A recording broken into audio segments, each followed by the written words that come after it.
O ministro André Mendonça, do Supremo Tribunal Federal, avisou aos demais colegas da Corte que vai precisar de 2 dias para apresentar seu voto no julgamento sobre a responsabilização de plataformas de redes sociais por conteúdos postados por terceiros. O ministro é o primeiro a votar. Na sessão de hoje, ele pediu vista em dezembro do ano passado e, por enquanto, há 3 votos por uma maior responsabilização das plataformas.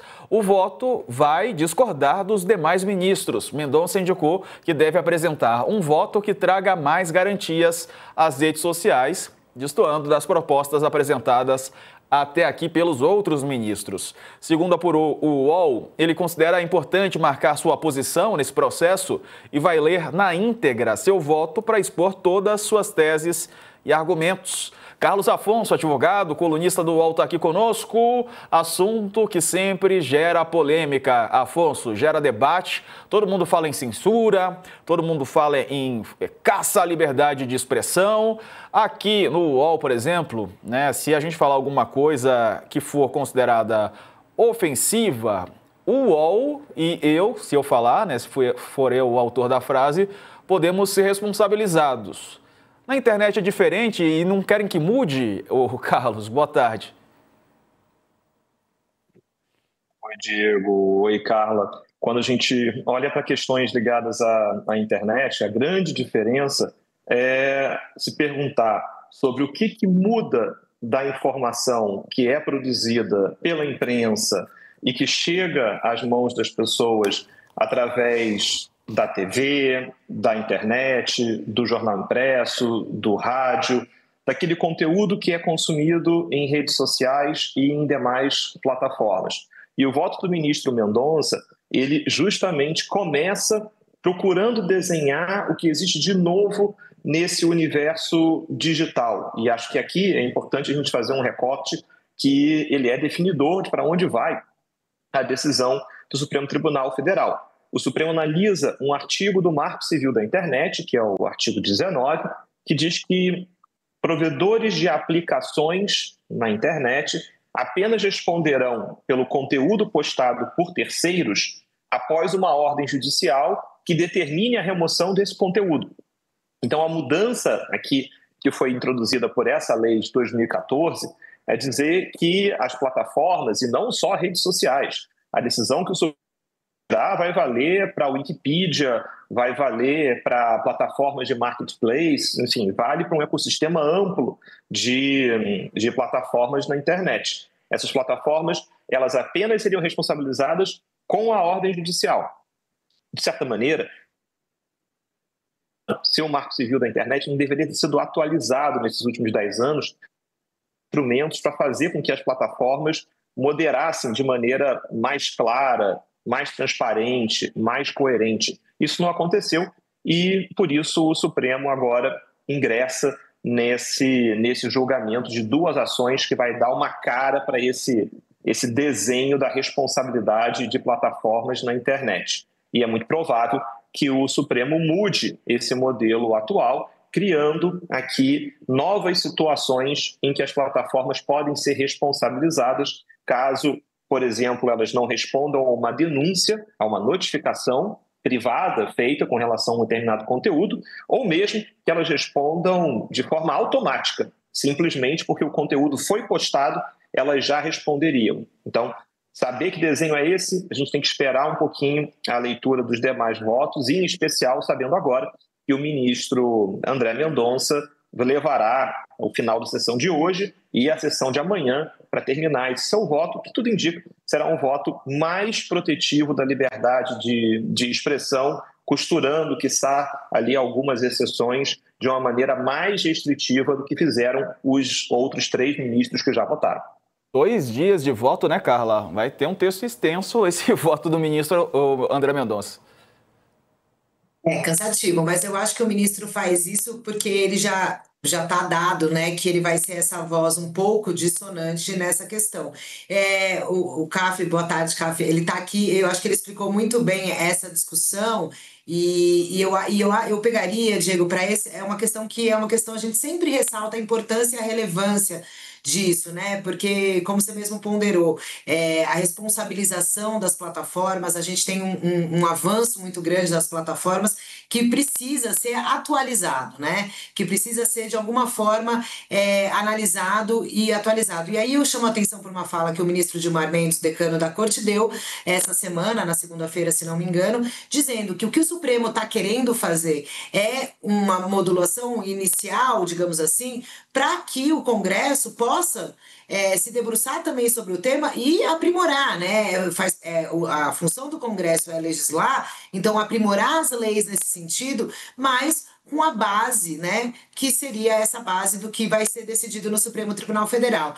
A gente vai aguardar, o voto do Mendonça é extenso e é curioso ele já avisar, né, que vai tomar esses 2 dias para expor. É como se ele falasse assim, olha, eu quero que prestem atenção no meu voto antes de já sair falando que eu sou apenas uma voz divergente, porque eu sou bolsonarista, e não ficar numa análise rasa, né? Ele está querendo levar o tema à seriedade que cabe ao tema e dizer, olha, é tão importante que eu vou fazer questão de ler o meu voto por completo. Para isso, peço aqui a licença do presidente da Corte e dos demais colegas que vão ter que me ouvir por esses 2 dias. E assim deve ser feito. Então, eu acho que a gente vai conseguir analisar melhor o impacto do voto do ministro Mendonça, evidentemente, quando ele for concluído.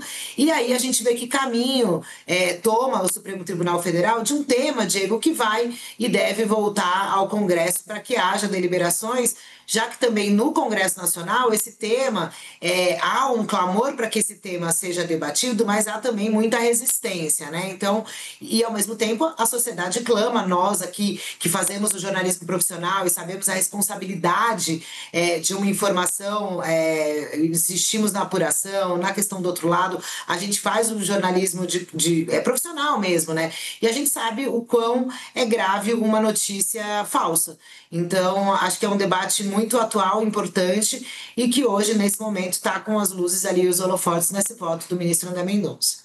Não nos isenta do erro, né? A gente aqui pode errar, mas quando a gente erra, a gente tem que voltar aqui a admitir que a gente errou e fazer a correção, o que muitas vezes não acontece nas redes sociais. Vamos dar uma olhada na Marisa Mayô? Todo mundo agora está a fim de conhecer melhor Marisa Mayô e eu quero vê-la de novo, porque é uma das melhores apresentadoras deste país. Cadê a Marisa Mayô, gente? Coloca aí a imagem dela na tela, por favor. Eu vou chamar, mas antes eu quero ver a imagem, quero falar um pouquinho sobre ela. Quem é Marisa Mayô? Um vídeo com trechos do programa Marisa Mayô está divertindo e intrigando internautas. Criada por inteligência artificial, a sátira de programas de TV já alcançou mais de 1 milhão de visualizações nas redes sociais. E os mais desavisados, assim, eu olhando assim de primeira, acharia que era um programa, chutaria de 2 emissoras aqui brasileiras. A estética é parecida, não vou falar aqui, acho que não vê o caso. Nesse vídeo viral, a apresentadora de Mayô ouve dramas de vidas contadas ali pelas pessoas, também que não existem, né, na vida real. Uma repórter nas ruas também, ela entrevista especialistas, todas imagens criadas por inteligência artificial generativa, ou seja, não envolve gravação de pessoas reais. Fala, Marisa Mayô, quero te ouvir. Então, sim, ele me traiu. Eu só queria que alguém me dissesse que é mentira. É mentira! Vai, plateia, diz que é mentira. E olha, hoje nós estamos aqui com a médica. Médica, qual é o segredo para não ter mais espinhas? É só parar de ter. Obrigada, gente. Essa foi a inútil da médica. Bom dia, gente. Hoje a gente tá aqui com essas lindas mamães e daqui a pouco uma delas vai ter que entregar o bebê para adoção contra a própria vontade. É daqui a pouquinho, depois do comercial. Gente, agora a gente vai falar com a Juliana, nossa repórter, que está nas ruas hoje. Juliana, onde você tá? Oi, eu tô aqui nas ruas, gente. Hoje a gente tá aqui com um médium. O que acontece depois que a gente morre? Não sei, ainda não morri. Gente, alguém me dá meu chinelo pra eu acertar no rosto desse médium? Chegou a hora, sua surpresinha. Tá ansiosa, querida? Eu tô muito. Quando eu falar já, você encosta com força e sem cuidado algum. Ai, gente, Eu não tinha visto ainda, estava aqui chorando de rir. Vamos chamar o Raoni Philips, que é o criador da Marisa Maiô e do programa. Ele está aqui conosco. Raoni, que criatividade, meu amigo. Boa tarde para você, parabéns. Estou com medo de fazer uma pergunta e você me dá uma resposta assim, óbvia. Então eu vou tentar te fazer uma pergunta. De onde veio a ideia de criar, né, a Marisa Maiô? Além de ter sido uma ideia de criar um programa, né, feito por inteligência artificial, que seria a resposta dada à Marisa Maiô. Boa tarde para você. Boa tarde, gente. Muito prazer. Eu tô criando conteúdo na internet já tem mais de 10 anos. Eu tenho uma série que chama Girls in the House, primariamente de comédia, né? E eu faço a série no... e assim, é muito engraçado, porque lá eu acabo, né, fazendo a animação toda da série, enfim, esse tipo de ferramenta. Então, mais uma vez, meu nome está associado a alguma ferramenta de gerar imagens, né, de forma digital.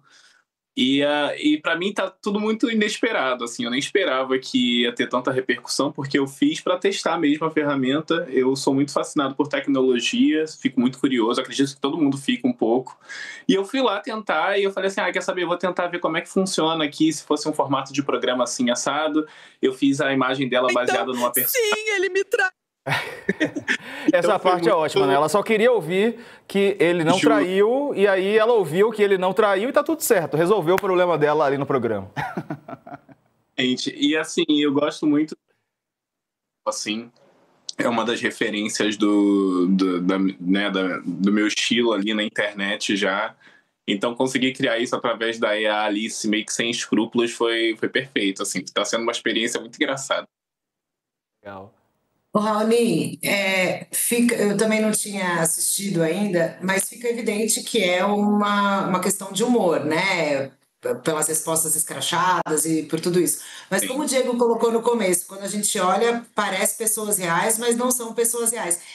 Há um tipo de aviso logo no início, isso é criado por inteligência artificial, ou durante a transmissão, para que as pessoas saibam ou não, as pessoas vão começar a curtir, digamos, a série e acabar esquecendo que se trata de personagens inventados por inteligência artificial.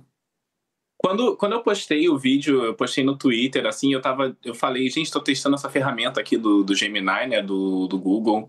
E eu postei, mas eu não imaginava, tipo assim, não tinha noção que isso ia, tipo assim, viralizar muito. As pessoas realmente acharam, assim, muito engraçado para além. Então, quando eu postei nas outras redes, a gente põe lá que é um aviso de mas acaba como o programa não tem um... Não é nem um programa, né, gente, na verdade. Já tem meu trabalho primário no YouTube. Acabou que esse foi um vídeo que eu testar a ferramenta. É que você é um produtor de conteúdo de humor também, né, Raoni? Acho que as pessoas, ao consumirem seu conteúdo, automaticamente elas já estão sabendo que esse, pelo menos, é um conteúdo de humor que não tem um viés político, por exemplo, ou qualquer coisa, alguma informação ali que possa ser deturpada. Vamos chamar a repórter Luísa Stevanato, ela está conosco aqui para essa entrevista também, repórter de Splash.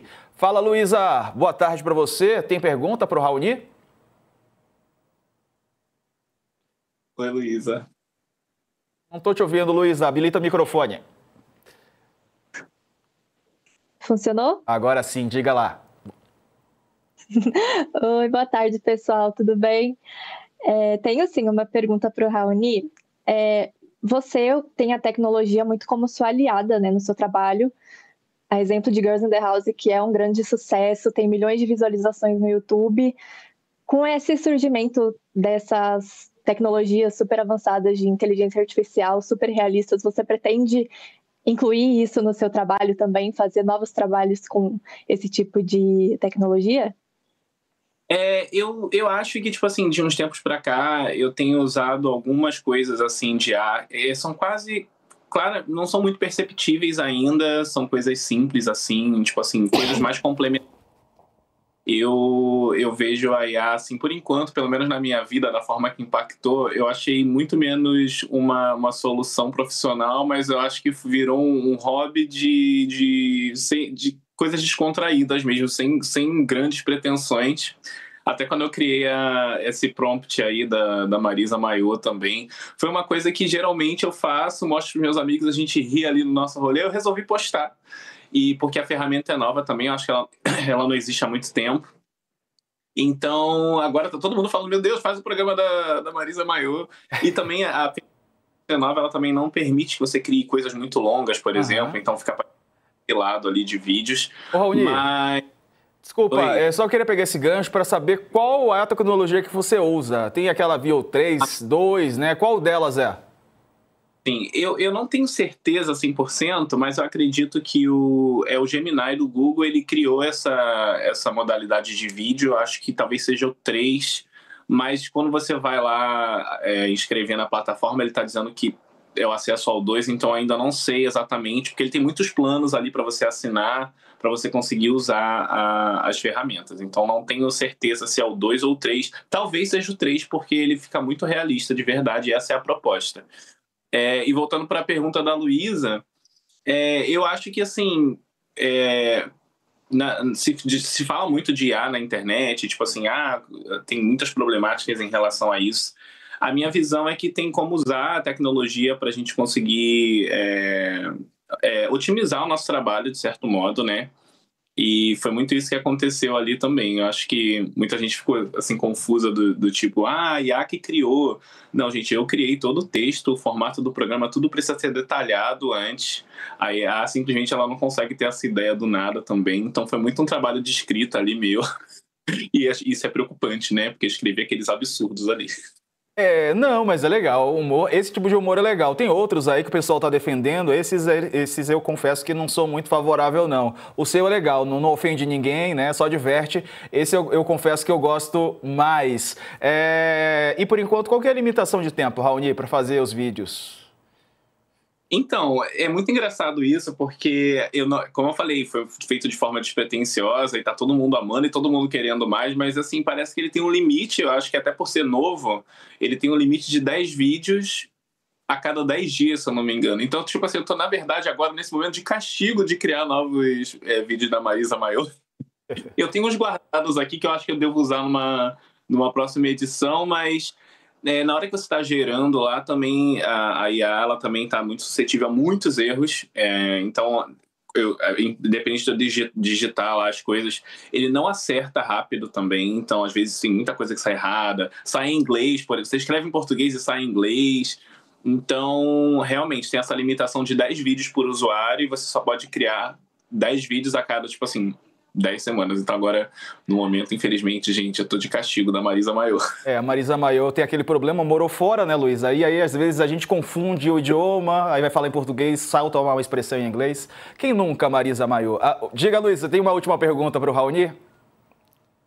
Eu tenho mais uma pergunta, aproveitando esse gancho que ele falou, que a IA não faz isso sozinha, né? Tem uma importância muito grande da sua criatividade.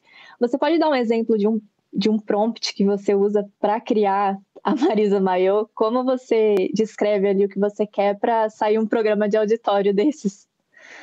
Cara, eu tento não detalhar muito o palco. Eu boto coisas tipo assim, eu quero um programa de editório e o cenário é azul, por exemplo. Porque eu pensei assim, se a gente vai tentar fazer, se eu vou tentar fazer uma coisa assim, um compilado como se fosse o mesmo programa, seria legal que fosse azul, porque a IA, ela realmente não repete muito, não consegue reproduzir o rosto novamente ou o cenário novamente, apesar de ter ficado muito similar ali por conta da descrição que eu dou do personagem. Eu boto uma descrição muito bem detalhada do personagem, que eu acho que é a parte mais importante.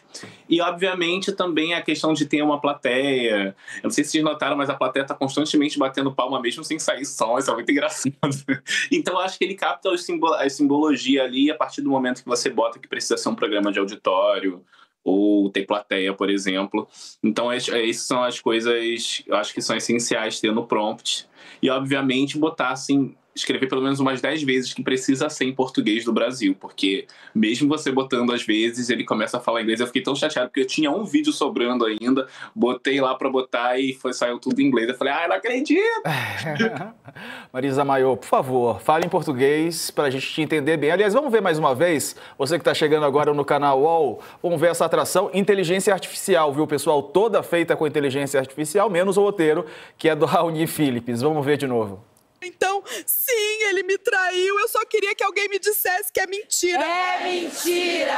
Vai, plateia, diz que é mentira. E olha, hoje nós estamos aqui com a médica. Médica, qual é o segredo para não ter mais espinhas? É só parar de ter. Obrigada, gente. Essa foi a Inútil da Médica. Bom dia, gente. Hoje a gente tá aqui com essas lindas mamães e daqui a pouco uma delas vai ter que entregar o bebê para adoção contra a própria vontade. É daqui a pouquinho, depois do comercial. Gente, agora a gente vai falar com a Juliana, nossa repórter, que está nas ruas hoje. Juliana, onde você tá?